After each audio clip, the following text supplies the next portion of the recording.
O filme A Chegada, para quem já acompanhou, ele tem uma coincidência no caso Operação Prato, que é a nave que o Coronel Holanda relata quando ele estava numa canoa com um pescador, né? Que é a E ele bola viu de uma, futebol americano de pé, né? exatamente de pé, que ela É. tocava a ponta do rio e a outra ponta tocava nas nuvens, né? E ela estava, no caso, na vertical, né? E Ele não parece cita muito a com a... distância, né, que essa nave tava dele, né? Não, ele estava meio longe, mas ele cita a posição da nave, né? Que estava em cima do rio, na vertical, parecia uma bola de futebol americano, Mas, né? mas Éder, E com esse... tudo, velho, tudo que Hollywood colocar pra você assistir é que já foi É, visto Tem algum fundo de verdade. exatamente. por visualizadores remotos que comprovam aquilo. O cara não vai gastar milhões de investimento num que é um puta filme, né, cara? É um filme bem legal, que é tipo aqueles filmes que você tem que assistir algumas vezes, né? E cada vez que você assiste, você entende uma coisa nova, né? Nas entrelinhas, né? Então, eu acredito, cara, que tudo que os caras colocam no filme tem alguma coisa. O filme. Tem um filme também que é de alienígena, que é feito na fazenda, que é Não Olhe Pra Cima, não é? Ah, sim. Daquela pandorga lá, né? Aquela pipa lá, né? Que mostra que o objeto é como se fosse um. Não é um objeto, não é um veículo. Como É se um fosse um animal mesmo, né? Como se fosse um ser biológico. biológico que se alimenta de humanos, né? Não é um negócio assim? É, e ele é bem louco, né? Porque ele não tem formato, né? Não tem forma, né? Então, Ele tem, cara, parece uma coisa, parece outra. e esse mesmo ser que se alimenta de humanos, ele foi descrito na Guerra dos Mundos, que ele consome lá os humanos. E tem um filme também, cara, que é espectral. Não sei se é espectral, mas é um filme também de invasão do mundo, que esses objetos eles pegam o ser humano e usam como combustível, tá ligado? Sei lá. É um negócio muito Como louco. plasma.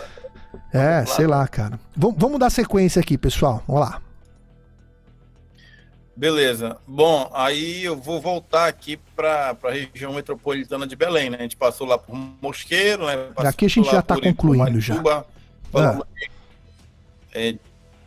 passou lá por Icoraci e aqui em Belém, os bairros assim bem carentes, bem que precisavam de uma boa assistência, né? De saneamento básico, né? Estrutura, né? Um bairro bem periférico era o bairro do Jurunas e Cremação, por exemplo, né? E lá houve uma série de ataques de luzes, né? E teve essa famosa foto dessa senhora, dessa moça aí, né?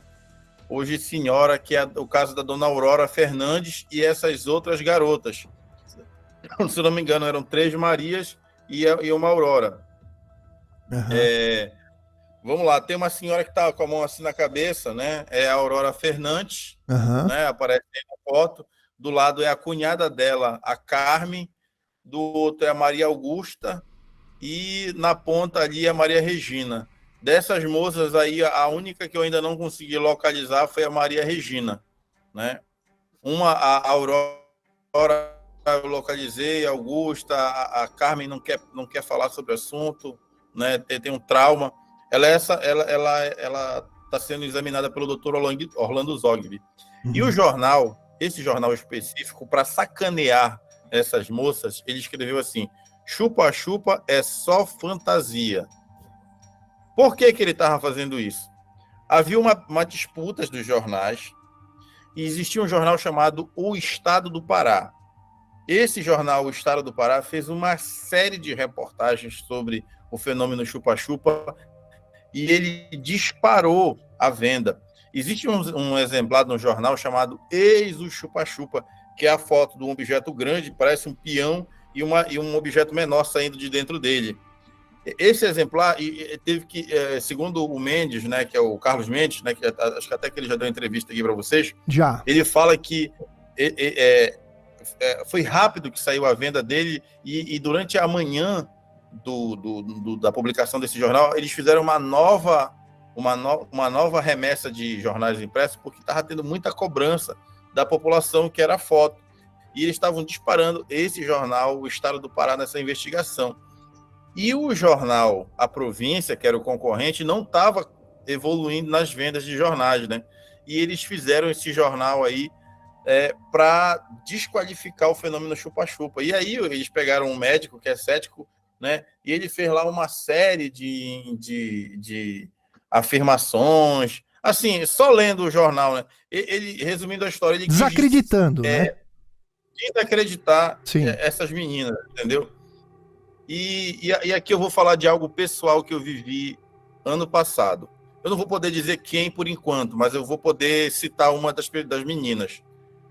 Eu estava entrevistando uma dessas meninas que aparece na fotografia e ela disse assim, olha, lá perto de casa, eu lembro da Aurora, que a Aurora foi atingida pela luz. Só que eu não tinha coragem de ir lá na Aurora, porque eu tinha medo de eu ir para lá e as pessoas ficarem me parando na rua para perguntar esse assunto e ficarem caçoando de mim. Ou seja, tirando sarro, né? Uhum. Aí eu tive a ideia, tu quer falar com a Aurora? Aí eu peguei o aparelho celular e tive a brilhante ideia de ligar para a Aurora. A Aurora me atendeu, oi, Heitor, e tal, tô no trabalho e tal. Mas eu posso falar assim. Eu falei, olha, eu tô aqui com a fulana quer falar contigo, ela quer relembrar o que vocês viveram lá na década de 70. Aí eu passei o telefone para a vítima, né? Para elas conversarem. Rapaz, ela disse assim, Aurora, é o seguinte, eu quero te dizer que tudo aquilo que tu viveu, eu acredito em ti. Eu sei que te chamaram de mentirosa, também me chamaram de mentirosa, me chamaram de doida. Eu sei que eu passei por tudo que tu passou. E um dia eu quero te rever e te dar um abraço, porque eu sei exatamente a dor que tu viveu. Cara, a mulher chorava, lagrimava, Nossa, contando tá essa história, falando com a Aurora. A Aurora, do outro lado, começou a chorar. Eu e o produtor também desabamos ali, entendeu? Uhum. Porque foi muito doloroso isso. Isso não é uma lembrança boa, isso não tem nada de legal. Nós estamos diante de um crime. Existe um autor que causou agressão a jovens e adolescentes e que ninguém sabe o que é. Tem uma explicação aqui, tem uma explicação ali, mas sacramentado, a gente não sabe quem é o autor dessas agressões. E, cara, eu desabei, velho. Quando eu vi essas duas mulheres chorando, né, relembrando algo que passou 46 anos depois, né? Inclusive, a testemunha lá que eu entrevistei, ela disse assim mesmo, eu encontrei com a tua mãe uma vez no supermercado, ou seja, ela encontrou com a mãe da Aurora, e elas conversaram sobre o assunto e tal. Elas disseram, olha, a minha mãe tá passando andiroba. Andiroba é um óleo extraído da semente de um vegetal que tem aqui na Amazônia. Estão passando andiroba para curar o ferimento e tal. Eu sinto dor de cabeça, eu sinto vômito. O que uma sentia, a outra sentia. E as outras meninas também. Talvez o pessoal pergunte, mas por que tu não estás falando o nome de A e o nome de B? Eu estou fazendo um trabalho de investigação, estou indo atrás dessas pessoas e, pelo meu contrato, eu não posso exibir imagem, nomes, entendeu? Senão eu posso ser prejudicado financeiramente e até me perder o contrato que eu estou fazendo. Não? Então, por isso que eu não estou citando. Mas eu prometo, né, que esse ano uma plataforma vai trazer a maior investigação sobre o fenômeno chupa-chupa, inclusive com depoimentos de pessoas que nunca falaram sobre o assunto.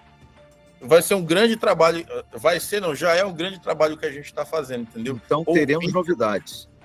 Teremos novidades. Tem gente que está correndo atrás de informação lá fora, entendeu? Pode ser que, se a ufologia deixar das brigas pelo menos por um mês, A e B, para de brigar, A e B, B e C, bora levantar a bandeira de paz e vamos se unir aqui e vamos todos nós cobrar do governo. Ei, governo, cadê os restantes dos documentos? Cadê os filmes da Operação Prato? Cadê as histórias? O que a gente tinha que fazer é o que os caras fizeram naquela época, né? Foi. Pra Pô, pegar os materiais que vieram daquela época, o que depois que vieram daquela época, né? Os levantamentos que foram feitos depois do Gevaer, do Petit, terem ido lá na aeronáutica, pego esses documentos, né? Alguns documentos, né? Conversado com o Angel Holanda, né? E tudo mais. Então tem que continuar nessa busca, sim, né? Esse é o caminho. Mas fala aí, o que falou? Eu fiz um apanhado aqui, não sei se está 100% fidedigno, mas a Operação Prato gerou cerca, né, de 2.000 documentos, 500 fotografias e 16 filmes. Então, tem muito material. Tem coisa pra cacete, cara, certeza. Fora o que não está aqui, né, nesse apanhado que eu fiz, né, que deve ter mais coisa. Então tem muita coisa ainda para aparecer. Esses números aí precisam ser corrigidos, entendeu? Eu vou falar só de um, não vou falar de todos que não vai dar tempo.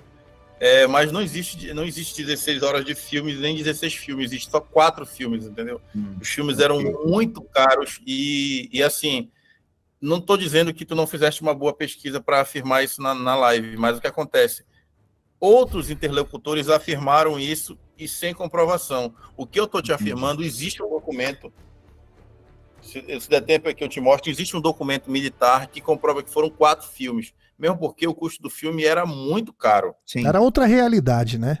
Houve até, se não me engano, houve cessão de equipamento, né, pelos americanos aos militares brasileiros para ajudar na captura dessas imagens, né?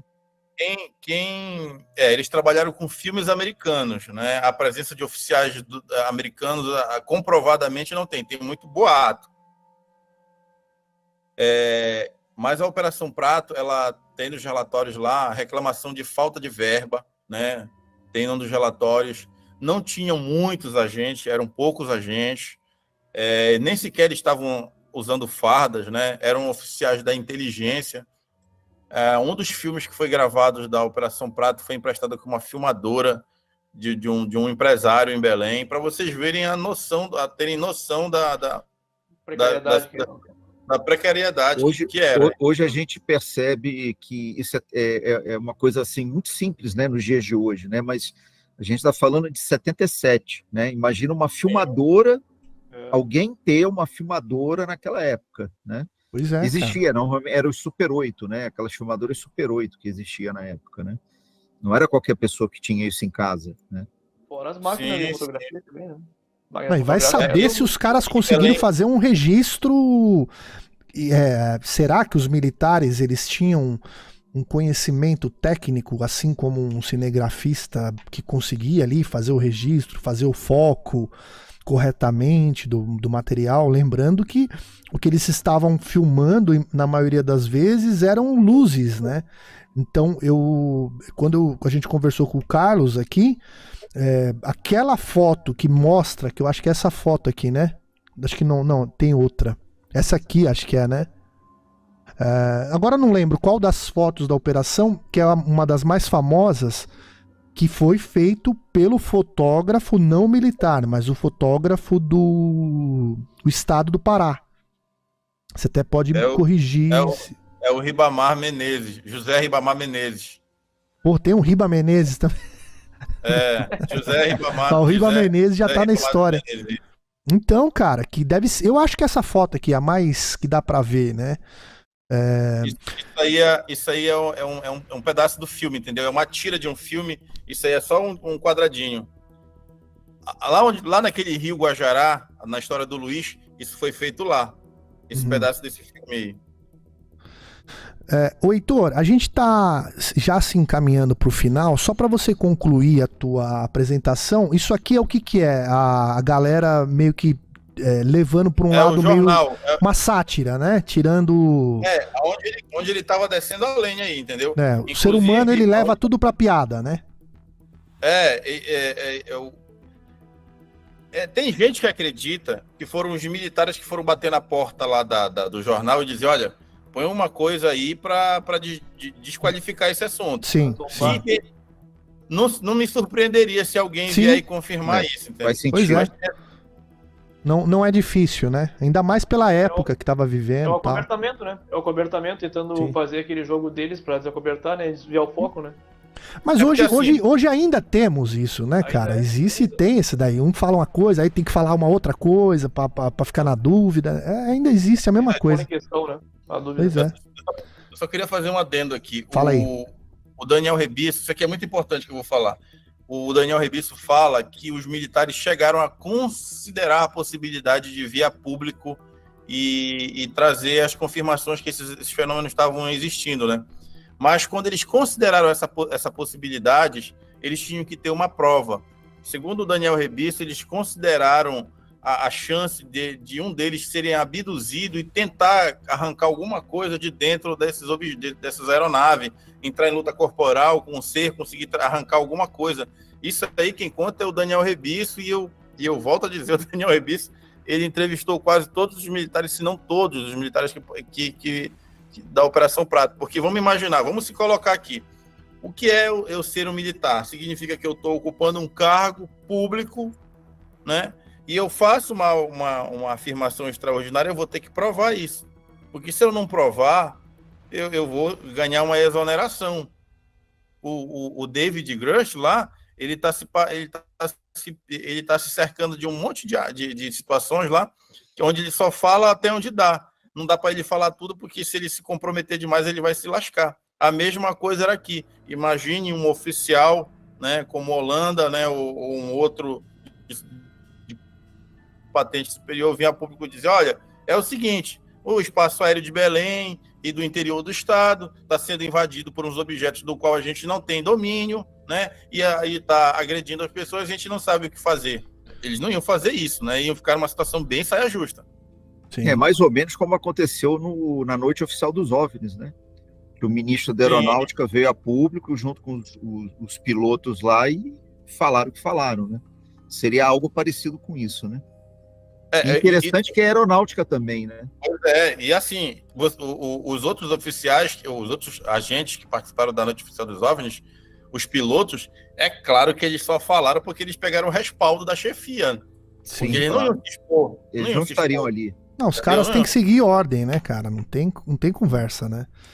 Se o cara conseguir vazar alguma coisa. Se ele conseguir vazar alguma coisa, é outra coisa, né? Mas aí você não vai ter o respaldo do profissional ali. Eles vão seguir a ordem de quem tiver no comando, seja daqui do Brasil, ou muito facilmente os americanos, né?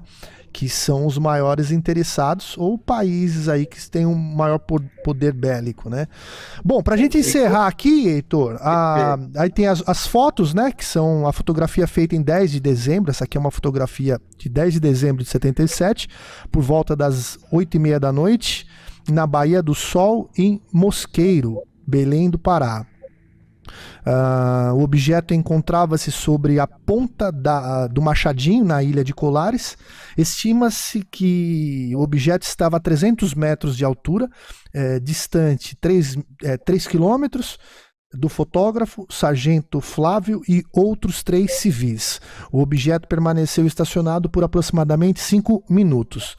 Essa outra aqui é o frames de um filme que nem você falou, né, de uma Super 8, que é uma máquina Super 8, uma filmadora, obtido em 14 de dezembro de 77 no Rio Guajará, em Ananindeua, Pará.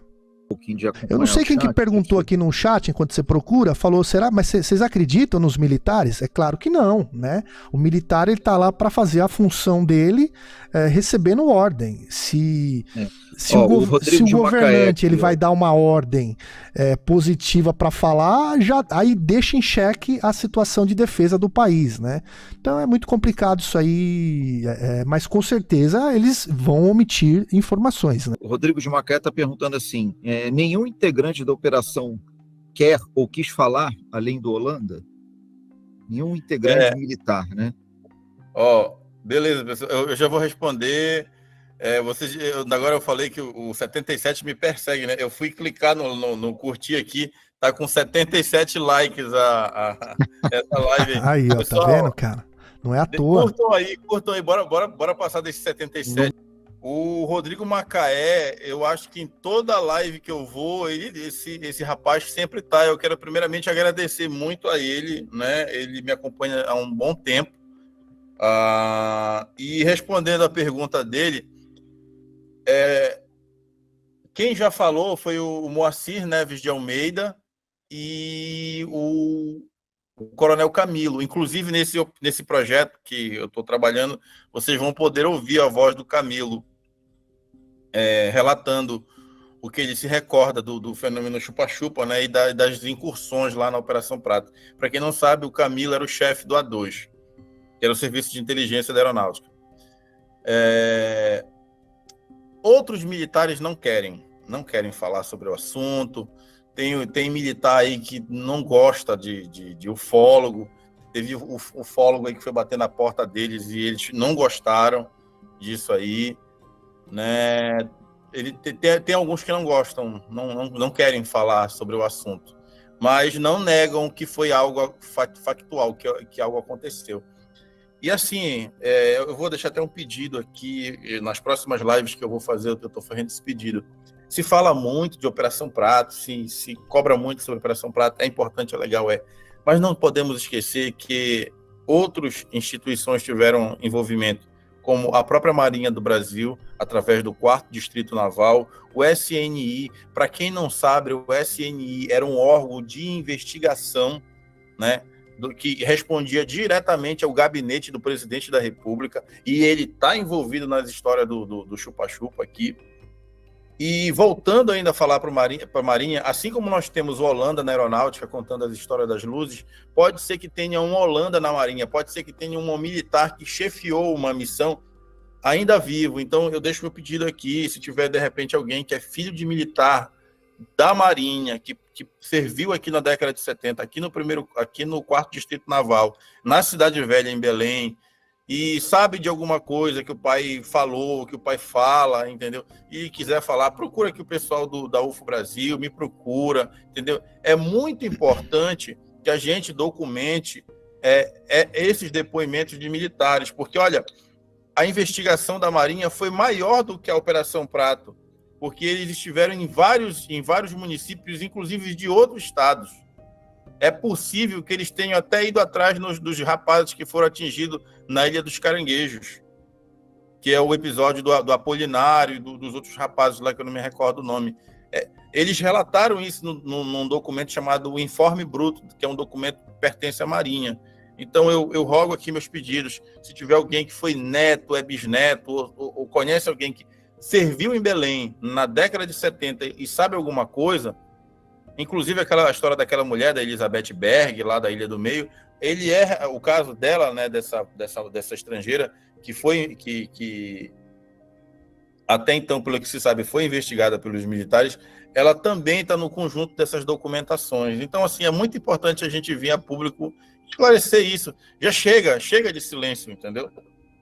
Heitor, então o que você está falando aí é que provavelmente existem processos de investigação, relatórios e mais informações de outras agências, como você falou, Marinha e SNI. E o que foi liberado até hoje é da aeronáutica. Maciçamente aeronáutica, entendeu? Provavelmente tem muito mais material que está escondido aí até hoje. Sim. E Marinha é um órgão que tá na água. Com certeza teve corveta, né, da Marinha aí, que flagrou esses objetos entrando e saindo da água, registrou isso, que é importante para a instituição. Agora sim, infelizmente, tu pode perguntar para qualquer ufólogo, investigador de campo, ele vai te dizer que a Marinha é a instituição mais fechada. Infelizmente é mais difícil trazer informações do M2. Mas, enfim, eu volto a fazer esse pedido, né? Tem que acabar com esse silêncio e trazer essas informações. Já se passou muito tempo. Não é nada que vai colocar o país, a situação do país em segurança, entendeu? Comprometer a segurança do país. Ô, Heitor, será que os americanos, depois que o Holanda parou de investigar, que ele foi retirado da investigação, será que os americanos não seguiram por parte deles investigando esse assunto, por parte deles, sem o apoio do Brasil?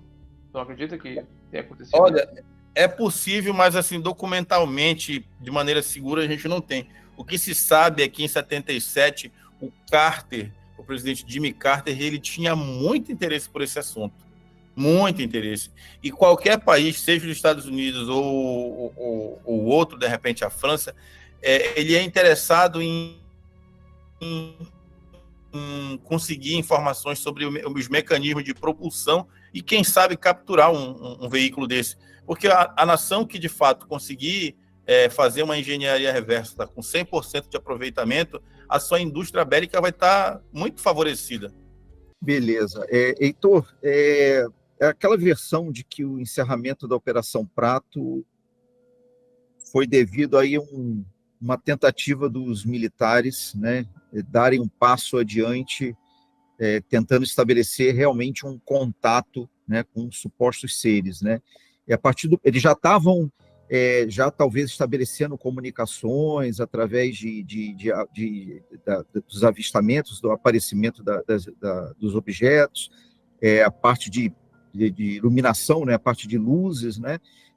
Se não me engano, houve contato telepático, se não me engano, houve também contato telepático com alguns militares, e quando foi se falar, né, com superiores de que eles queriam estabelecer um contato, e aí veio a ordem para encerrar tudo, né?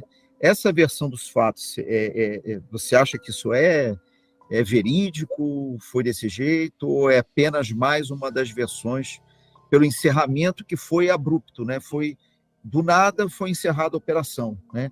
Parece que ainda tinha muito mais coisa para ser pesquisado, desenvolvido, e aquilo caiu no colo de todo mundo, como chega, parou, ninguém mais vai investigar nada, vamos desmobilizar tudo e vamos sair daí. Olha, assim, houve a Operação Prato, ela foi muito, ela tinha poucos recursos, mas ela era muito cara, porque o deslocamento desses agentes para lá pesava no bolso, no orçamento da instituição, porque a instituição tinha os custos, né? E a instituição precisava de agentes investigando, principalmente ações de comunismo, né, no país.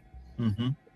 Com relação à saída do Holanda, né, na verdade, o Holanda ele foi afastado, mas, por exemplo, o caso da Fazenda Jeju, né, que é o caso de um pouso, ele não aparece na história da Fazenda Jeju. Aparece o SNI, o braço direito dele, que é o Sargento Flávio, mas ele não aparece. E isso provavelmente é pelaquela teoria que a gente já escutou, né, que ele chegou contando aquela história da bola de futebol americano lá o superior, mas não tinha prova, então lhe deram uma segurada nele.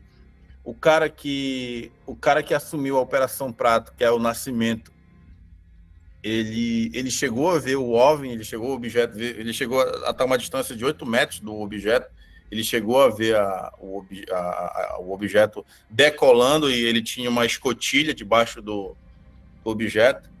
Mas, assim, em relação a telepatia, só se reduziu ao Holanda e o Pinon. Lembrando que o Pinon ele não era militar, o Pinon era um piloto civil que colaborou, como outros civis colaboraram com a Operação Prato, né? Junto aos militares. Mas essa história de telepatia, por exemplo, antes da nossa live começar, eu falei que tem um militar que participou da Operação Prato, né? Desde lá do início, e que ele mora muito perto da Lísia, né, da senhora lá. Ele mora numa cidade vizinha, né? Ele nunca falou de contato telepático, nem que ele teve nenhum problema de saúde, perda de qualidade da vista. E eu queria só fazer um comentário aqui, que lá no começo da live, o Roberto Munhoz, do canal 93, ele falou para mim falar sobre o caso da Elizabeth Berger. Bom, eu estou trabalhando num documentário da Elizabeth Berger, que foi uma mulher francesa que veio para o Brasil em 1974, se estabeleceu em São Paulo, depois ela foi para a Bahia, da Bahia ela veio para a cidade de Belém, e aqui em Belém ela resolveu conhecer o interior do estado. Estavam ocorrendo os fenômenos das luzes, ela foi para uma região conhecida como Bragança, e ela comprou uma ilha, a chamada Ilha do Meio, né? Ela comprou essa ilha, E depois que ela se mudou para lá, os fenômenos das luzes começaram a aparecer também, né? E começou a se intensificar o fenômeno luminoso lá. E os moradores da região passaram a acreditar que essa mulher tinha alguma coisa com essas luzes, né?